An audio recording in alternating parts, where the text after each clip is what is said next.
Folks, we're going to move on to topic number 7. We're staying with F1 racing and Andretti Alfa no-go. Michael Andretti was rumored to be someone who was thinking about purchasing the Alfa Romeo F1 team.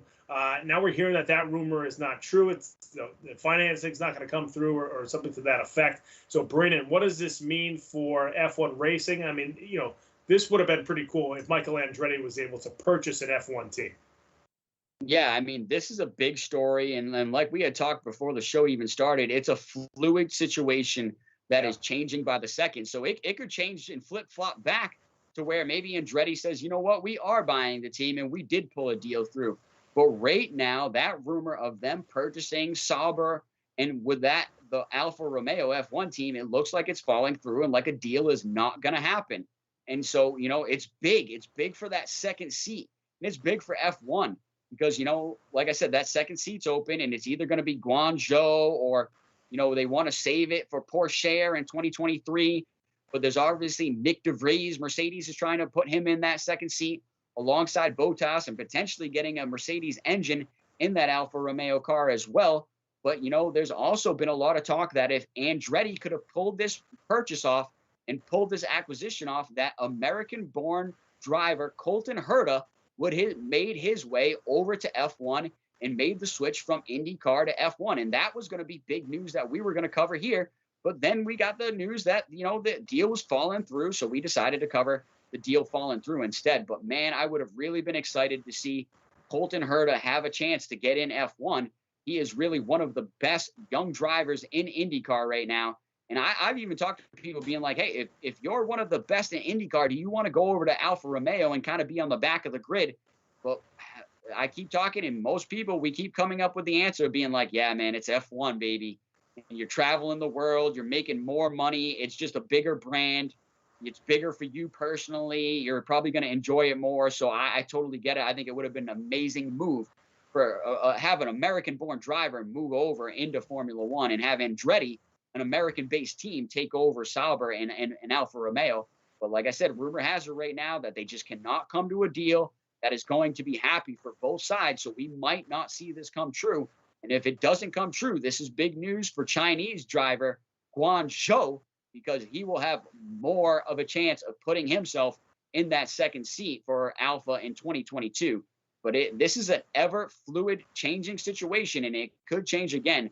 But right now, they're saying, it's going to be Andretti buying Alfa is a no-go. But I'm telling you what, if it changes, I will be super excited to see Colton Herta possibly get a chance to get into F1.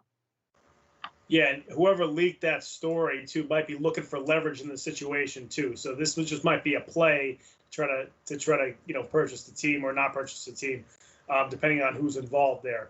But yeah, I mean, it would have been awesome for Colton Herta to be, the first American-born F1 racer, 21 years old. He's from LA, so you have this West Coast LA guy coming into F1 racing, would kind of just almost fit right in. Because I can picture like Daniel Ricciardo living in LA and just being like an LA guy, even though he's not. But that would have been huge. That would have almost been like the next step for U.S. F1 racing, is to have an American-born racer, on the grid. And then you mentioned that, do you want to be in the back of the grid when you move over to Alfa Romeo? Somebody asked Bottas if he would have been excited to see both Andretti buy the team and then, Herta be essentially his driving teammate. And he was all on board with it. And then people asked, is it going to be hard for somebody to come from Indy racing to F1 racing? And some of the drivers said, listen, the new simulators are so good that you can kind of simulate quickly. And then also, there's going to be so many rule changes that the cars, everybody's going to kind of have to make adjustments. So it kind of levels the playing field for a new guy coming in. So he still has to kind of figure it out. But the learning curve would not be as steep for him as compared to everybody else, because they're still learning some new things as well with these new rules and new cars. So I think this would have been perfect timing for Herta to kind of squeeze into Alfa Romeo. Now, we'll see if this still happens. Like you said, it's a fluid situation. But if it doesn't happen this year, with Bottas coming over next year, I think this would have been perfect timing. And if it doesn't happen, then you sort of do lose that perfect timing with Herta possibly coming over to F1. Yeah, I think that would have been great news, like you said, and it would have been definitely exploded the popularity of F1 here in America even more. So I think that'd be huge for Alfa Romeo, for F1 fans here in America, and for F1 in general, for dollar signs if it keeps growing here in the United States. But I think it's a big news. It's ever fluid, changing situation that we've definitely got to keep our eye on. And I think quickly, talking about the change of going from IndyCar to F1, we've got to talk about some drivers that went from F1 to IndyCar, namely Romain Grosjean right now, who's absolutely been tearing it up in IndyCar and has been really one of the best drivers, was one of the best rookies in IndyCar this past year. And it's crazy to call that guy a rookie with the amount of time that he spent in a Formula One car and in race cars in general.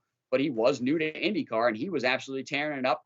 And then Kevin Magnussen, his former teammate at F1, made a small stint in IndyCar this year as well and did an amazing job there as well. And then just recently, rumor has it that McLaren Aero IndyCar was testing, Nico Hulkenberg this past weekend at Barber Motorsports Park and looking to get him an IndyCar.